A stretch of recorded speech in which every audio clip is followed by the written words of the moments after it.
Hello everyone, Ace here, and today, well, let's finally talk about that absolute dumpster fire that has been the Blizzard controversy surrounding China, and more specifically, the latest statement that Blizzard has released regarding this whole issue, in which they have managed to find a way to once again shoot themselves in the foot. Now, for those of you who are unfamiliar with this whole controversy, it began when a Hearthstone Grandmasters player from Hong Kong known as BlitzChung decided to voice his opinions on the Hong Kong protest during the tournament. It should also be noted that BlitzChung had been awarded $10,000 for his performance in this tournament as well. In response to this turn of events, Blizzard decided not only to ban BlitzChung for an entire year and take away his prize money, but it also decided to fire the two individuals who interviewed him as well. As one may guess, this decision didn't exactly go over well with gamers, and as such, Blizzard has become effectively the most hated company right now in the video game industry, which is quite the feat when considering that it has EA to compete with in that regard. But it turns out that this outrage wasn't exclusive to gamers alone either, as even the mainstream media has decided to pick up the story, and even politicians on all sides of the political spectrum are condemning Blizzard for its actions. And this has of course led to the drop in stock market value for their company as well. So despite their best efforts to try to lay low and let the outrage burn out, they have ultimately been unsuccessful in that particular endeavor. Which brings us to today's statement from the president of Blizzard, in which he announces that not only will BlitzChung receive his $10,000 prize after all, but his suspension has been cut in half from 1 year to 6 months, and the two individuals who interviewed him will not be fired, but instead will be suspended for 6 months as well. In addition to this, the statement also says that the actions that were taken against both BlitzChung and the interviewers were not made because of the contents of BlitzChung's statement, nor were the actions the result of the fact that BlitzChung was critical of the Chinese government. Instead, Blizzard claims that the actions were the result of the fact that BlitzChung decided to bring up a political subject at all, and as such, Blizzard ends by warning of repercussions for those that would wish to also bring up political topics during the tournaments.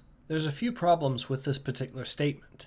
The first and easily worst is the fact that Blizzard is outright lying about why they banned BlitzChung, and there's actually 3 key examples of proof on why this is the case. The first bit of proof is a statement that was made by Blizzard China earlier, which flat out contradicts the claims made by the new statement. Secondly, the rule that he violated was defined by, quote, engaging in any act in Blizzard's sole discretion brings you into public disrepute, offends a portion or group of the public, or otherwise damages Blizzard's image. In other words, by the very definition of the rule by which they are still punishing him, although to a lesser extent, the issue is still that he offended the Chinese government. But the third example of proof on how they are lying about the fact that he got banned for criticizing China while being a Hong Kong citizen is the fact that other Hearthstone esports players from other parts of the world have done the exact same criticism of the Chinese government and have received absolutely zero repercussions for it. As you can imagine, the general public has not exactly been happy about this particular statement. And the simple fact of the matter is that BlitzChung is still being punished by an American corporation in an effort to appease an utterly tyrannical Chinese dictatorship. And with BlizzCon fast approaching, Blizzard should do its absolute best to fix the situation as quickly as possible. The simple truth is that this is not good enough. BlitzChung should never have been punished for what he said.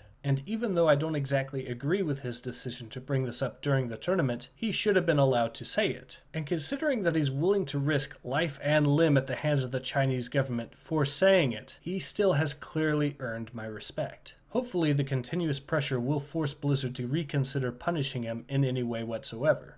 But we will only be able to tell with time on that matter. In any case, this has been Ace. Hope to see you guys again soon. Take care. Ace out.